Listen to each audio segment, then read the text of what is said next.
Hey guys, my name is Alex Cortez. Welcome to my channel where we'll talk all about finances, real estate, and business. I'm a licensed real estate agent and investor. Today, I'm going to explain to you how I started my real estate career and how I was able to achieve financial independence in less than 3 years. So let's take a dive into the numbers.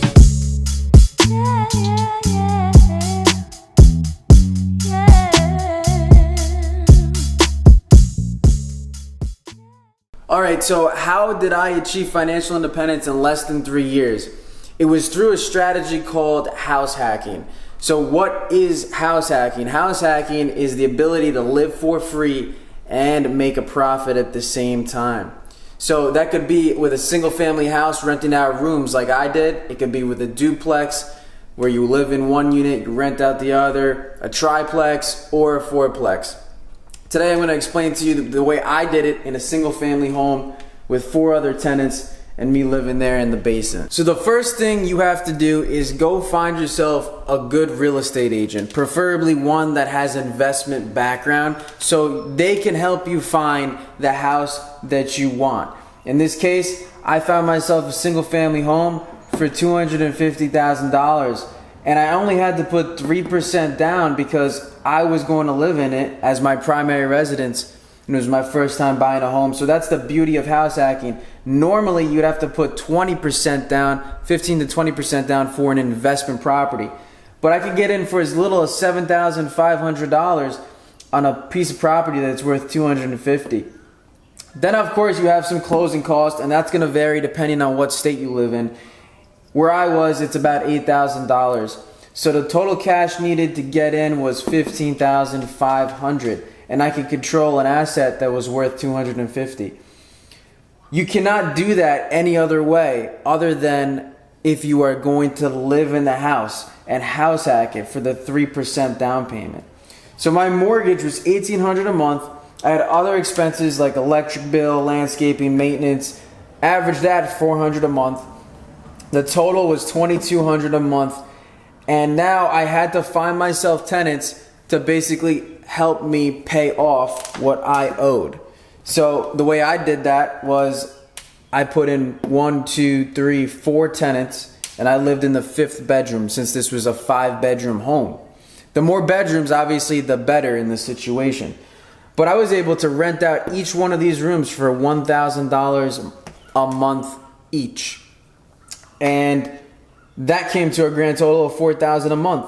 So my income minus my expenses was $1,800 a month.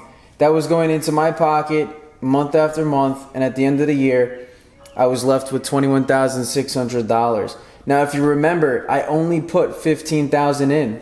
So I made that money back plus some in year 1, which is really great in real estate investment. So this number here, which is the number you're left with at the end of paying all expenses off, this is called cash flow.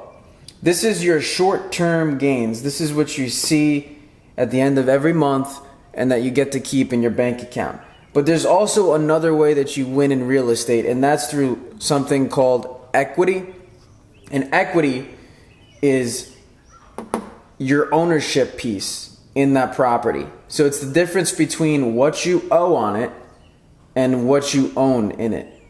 So for instance, like today's value on that property, it's worth $400,000. Remember, I bought it for $250,000.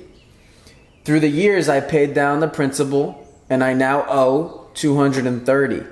So what's the difference between $400,000 and $230,000? The difference is $170,000, and that's what I own. That's my equity in that house. So if I sell that house today, I will achieve those gains there, $170,000, and that's a long-term play. Short-term, right here, and one day you'll have that. And as the time goes on, the value will continue to go up, and you'll continue to pay down your principal. So I want you to understand all the ways you can win: cash flow, equity, and there's some tax benefits to having real estate as well. You really can't go wrong if you do it right, if you structure it right, you do your due diligence, you have a good real estate agent, and you run the numbers.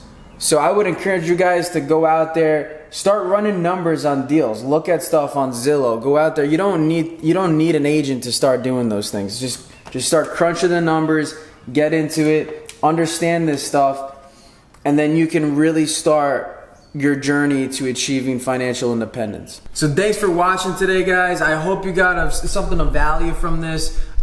There's a lot that goes on behind the scenes. So what I'm gonna do in my next video is explain to you my failures and obstacles I had to overcome to achieve this cash flow, this equity, and to really build my wealth. I hope you guys stick around, subscribe, and thanks for watching.